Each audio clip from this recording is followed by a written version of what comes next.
Welcome back to the Long View, everyone. I'm Julian Zelizer, and I am here with Charlie Sykes from To the Contrary, his Substack. And Charlie, nice to be talking as always.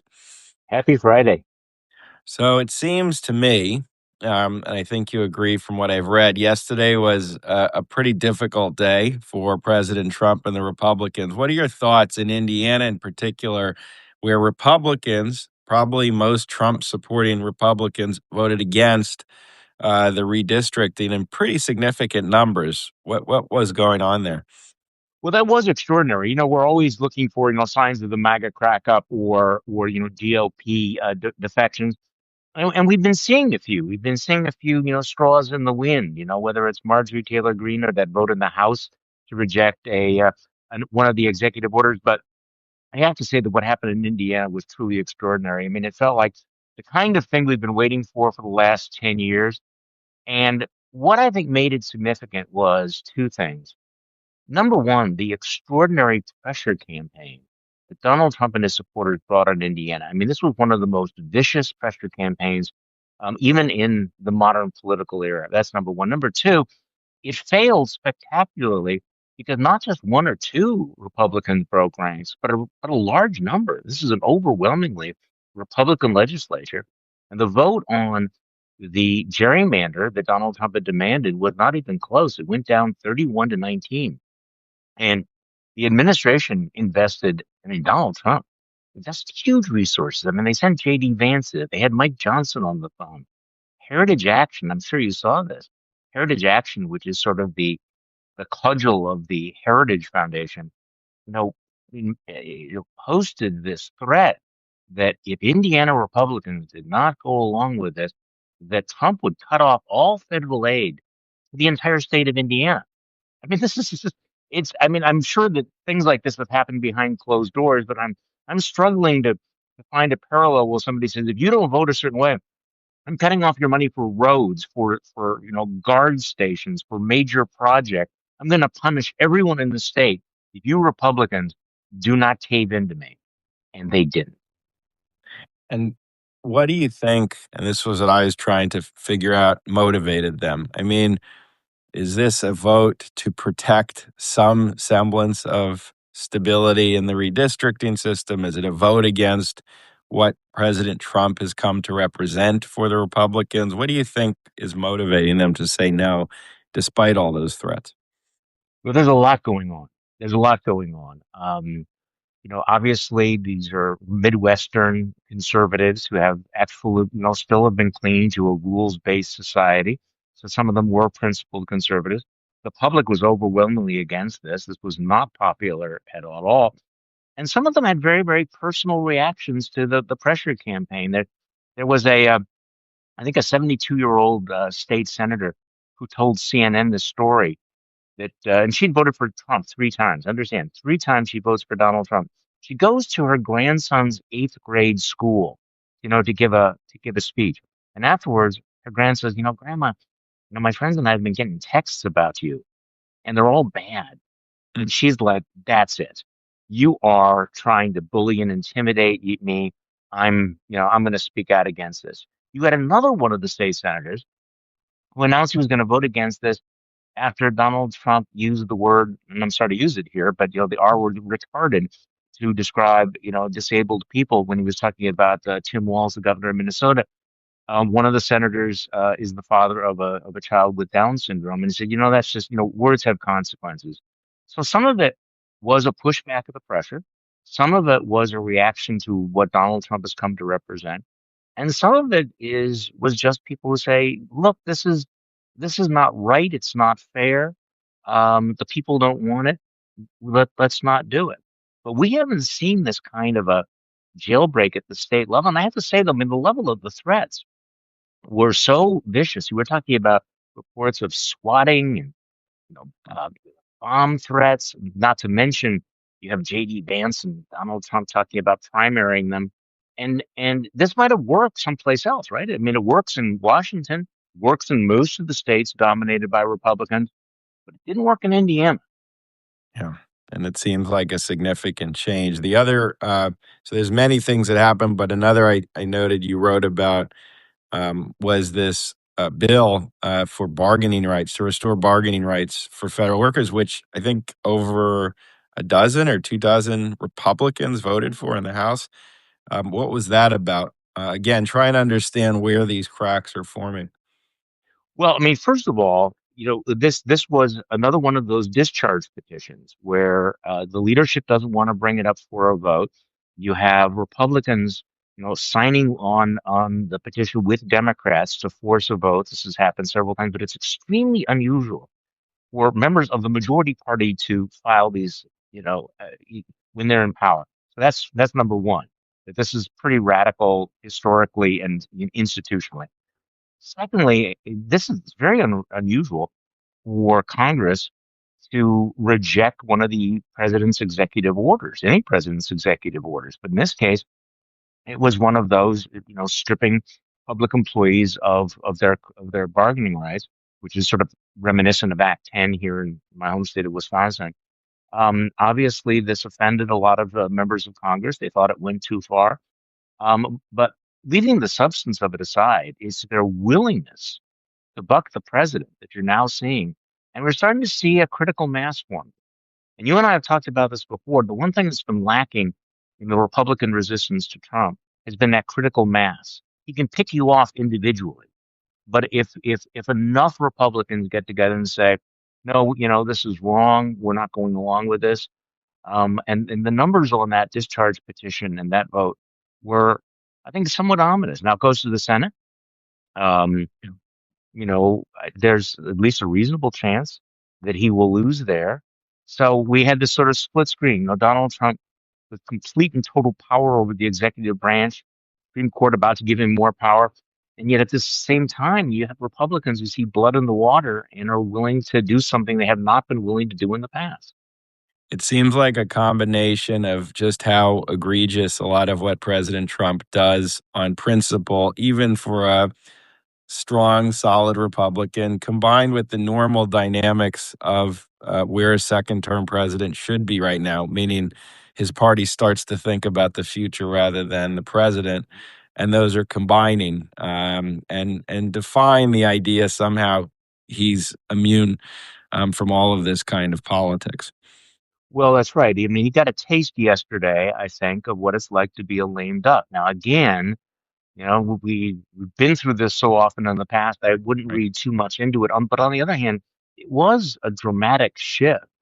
And I just recorded a my podcast with David French from the New York Times, and he makes the point. You remember back in 2024, we talked about the vibe shift, the vibe campaign, and how the vibe shifted against wokeness and stuff. And he argues that we're seeing now a kind of a vibe shift against the Trumpian overreach, the Trumpian cruelty, all of that. You're starting to see the people. This is reflected in the polls where people are just not buying this anymore. So I don't know. I always caution against irrational exuberance, but I do think that what happened in Indiana was very dramatic and it was very significant, potentially going forward. And how do you think? So the president's finally responding to the criticism about prices, affordability, the cost of living. He spoke in Pennsylvania, both in terms of the message, but also the substance of what I guess he is offering. Um, how do you evaluate both of those? Yeah, that didn't go that well, did it? And so he goes to Pennsylvania to speak to the unwashed about affordability. He spends most of his time mocking the word affordability, mocking the fact that there's a problem. There's a little cognitive dissonance. He gives himself an A plus plus plus rating on the economy, but then he says he's going to fix what's wrong. But clearly, there was a tone deafness there. I mean, the fact that he went back to the "you don't need more than $2 and a few pencils" thing is amazing because that was kind of his Marie Antoinette moment. Here's a guy who's building a golden ballroom for himself, and he's lecturing working class people about you don't need those dolls. I mean, Julian, what do you need all those books for behind? Well, you only need like three or four books, right? So this sort of let them eat cake stuff was bizarre. The second thing is, what is the substance? What has he got? The biggest problem on his debt, I mean, basically in front of him, is this explosion in the in the healthcare premiums that's coming down the tracks.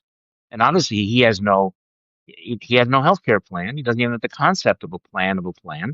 And so that crashed and burned in the Senate yesterday as well. So people are about to experience some rather dramatic sticker shock there.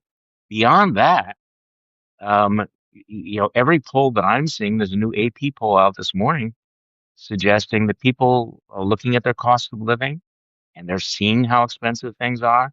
And there's Donald Trump saying it's a Democratic hoax. I mean, there is a disconnect that we haven't really seen with, normally he has this reptilian instinct.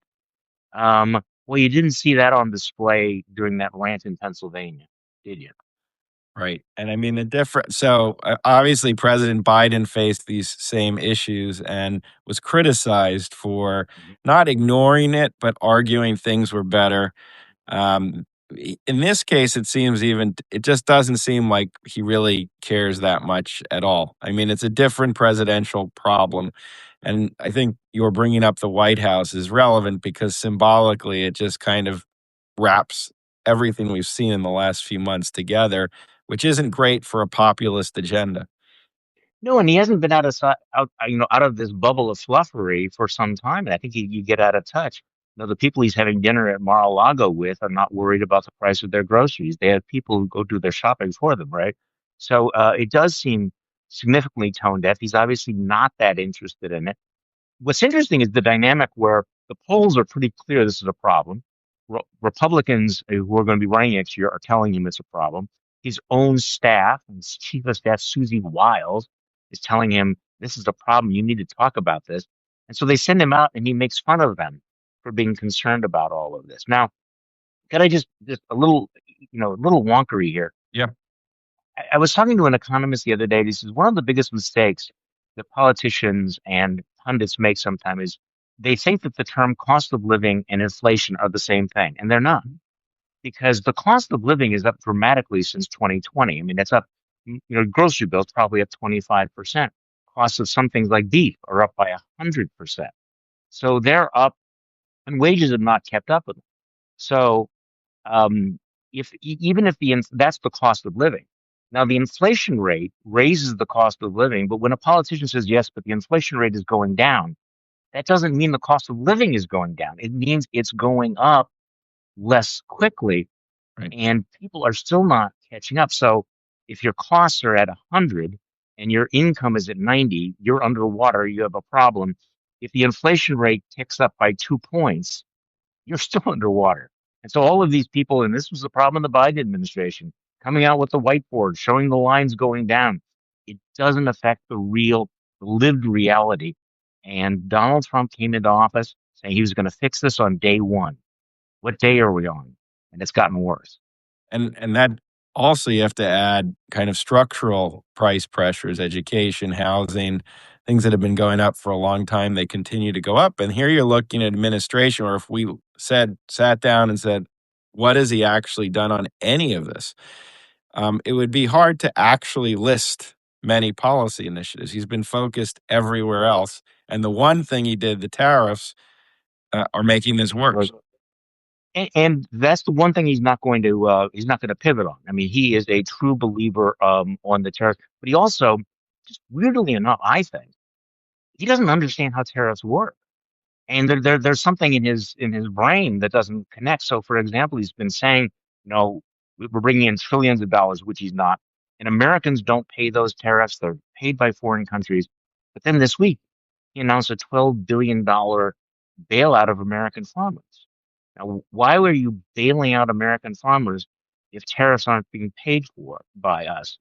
And I guess the problem is that this notion somehow you create a problem and then you can solve it by moving the money around. I don't know, but I think the optics do matter here.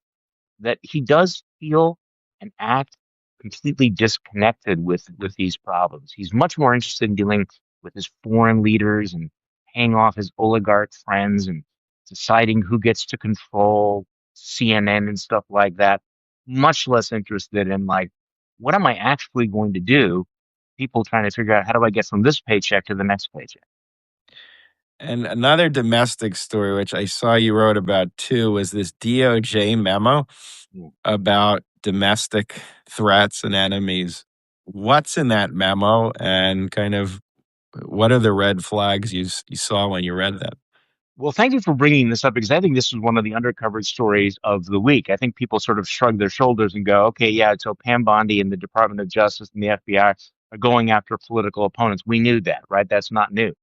But there is this memo that's out there, and I believe it's an 8-page memo that really weaponizes and operationalizes this notion of we are going after domestic extremists and domestic terrorists. And the amazing thing is the way they define how you get on this list. If you are if you are anti-Christian, if you believe in radical immigration policies, meaning anything to the left of Donald Trump, um, if you are if you are critical of traditional morality and family, it's vague, but basically what it does is it takes the culture war and it inserts it into the definition of domestic terrorism and domestic extremism, and then it orders the FBI to create a list. And the question is, who's going to be on that list? You don't get any notice necessarily. You don't have any appeal. And will this be used? Well, will it? It will be used to chill dissent, to redefine what the risk factors are for engaging in public discourse. And they are going to use this to go after many of the nonprofit organizations that have spoken out on these issues. And people need to take this seriously because you're bringing some serious weaponry to the FBI, these joint task forces, and a reminder that you don't need to actually win these cases or put somebody in jail to ruin their lives or convince donors, I just can't give to this cause because I don't know whether I'm going to be on this list. And again, the significance of it is these folks are putting this stuff in writing. It's the sort of thing that if you and I had said they would do this a year ago, we would have been accused of Trump derangement syndrome, right? Yeah. And this debate about do we take them literally or seriously, or oh, this is just a social media post. No, we're now seeing that they are putting this down as official Department of Justice policy. I would urge people to go back and read this story and the implications of it, because this has got to rattle people in the legal community, people in the political community, the nonprofit community. Well, actually, any American who's concerned about these things. So what does it say? I mean, I had only read this through your post. I mean, I had not seen the coverage of this. So here we are in 2025. If this was out 10, 20 years ago, it would be front page story, top of the news. Didn't really register. What does No, that say and about where we are? endless congressional hearings. And actually, I was one of those who I read it and I sort of glossed over it Yeah. because, like, okay, so Pam Bondi and Kash Patel are going after their enemies. We sort of knew that. And it was only when I started reading a couple of these dazzling details that I, wait, this is really amazing. And I think to your question, I think we've become numb to it.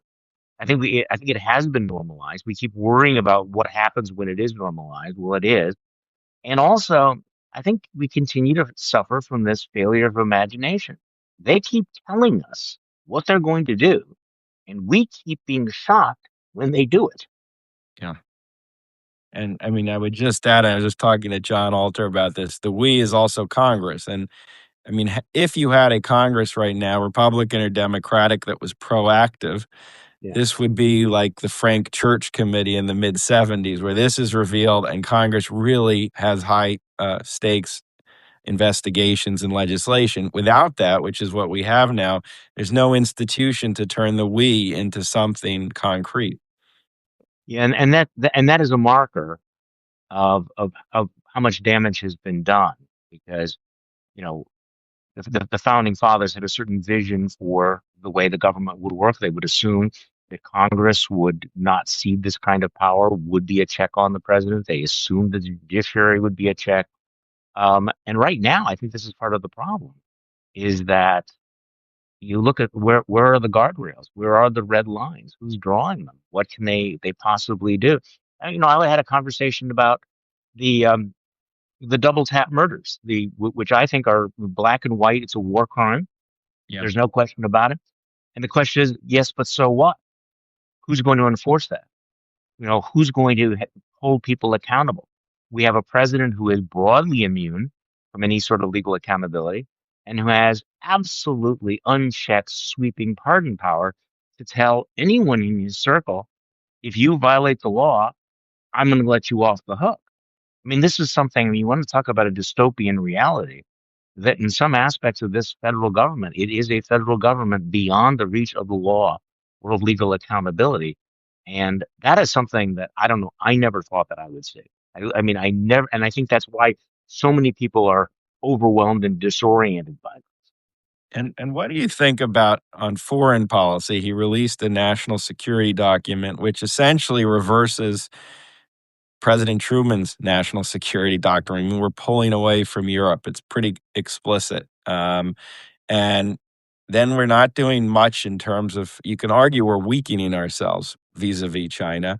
And yet here he's doing a new Monroe doctrine in Venezuela. And also putting these all together, kind of, how are you thinking of this foreign policy shift under Trump 2.0? Well, Well, thank you for mentioning that too, because that I think was also an undercovered story. And I actually, it's kind of a slightly contrarian take. I was grateful that they put that down in writing because now we know that America has switched sides in the global competition. We are abandoning the post-war consensus. It's not just a rejection of Truman's foreign policy.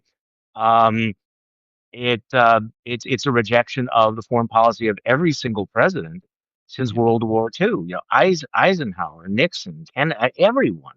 Um, and it's also clear that we no longer regard China or Russia as the primary foes.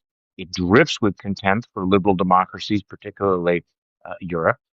The language that it uses about immigration and civilizational erasure is really far right identitarian rhetoric that was once confined to just, I'm sorry, white nationalist websites, and now it's there.